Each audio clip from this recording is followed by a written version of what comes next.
ചെയ്യാറില്ല വീട്ടിലല്ലേ? ഈ നട്ടുച്ച നേരത്ത് ബാധ ഒഴിപ്പിക്കാൻ വന്ന ബാധ ഒഴിഞ്ഞു പോവോ? ഉച്ചയായോണ്ടേ ഒരു ബിരിയാണി വാങ്ങിച്ചു കൊടുക്കാന്ന് പറഞ്ഞു നോക്കിയാലോ? എന്തായി പറയണേ? മന്തി മതി.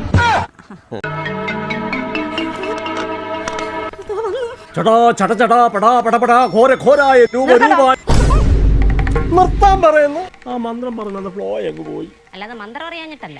ഇന്നീ ബാധയെ ഞാൻ ഒഴിപ്പിക്കും. ഇയാൾ ആരെ ഒഴിപ്പിക്കുമെന്നാ പറഞ്ഞത്? ഞാൻ ഫോണിൽ റീല് കണ്ടതാ. ഓ, റീല് കാണുമായിരുന്നു. അപ്പൊ ബാധയില്ല. Okay bye. നിക്കവിടെ നിക്കാൻ എനിക്കേ ബാധയുണ്ട്.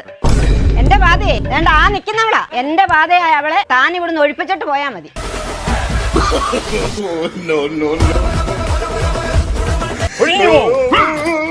കൂട്ടുകൂറയാണോ? ആ ചൂലിലൂടെ തന്നെ അടിക്കുന്നില്ലേ? ഞാൻ പുറഞ്ചൊറിയെടുത്തില്ലയോ? ഒന്ന് ഒഴിഞ്ഞു പോവും. ഒന്ന് ഒഴിക്കട്ടെ. എന്താ അനുസരണയുള്ള ബാധയാ. അമ്മേ, അടുപ്പത്ത് വെള്ളം തിളച്ചെടുക്കുമല്ലേ?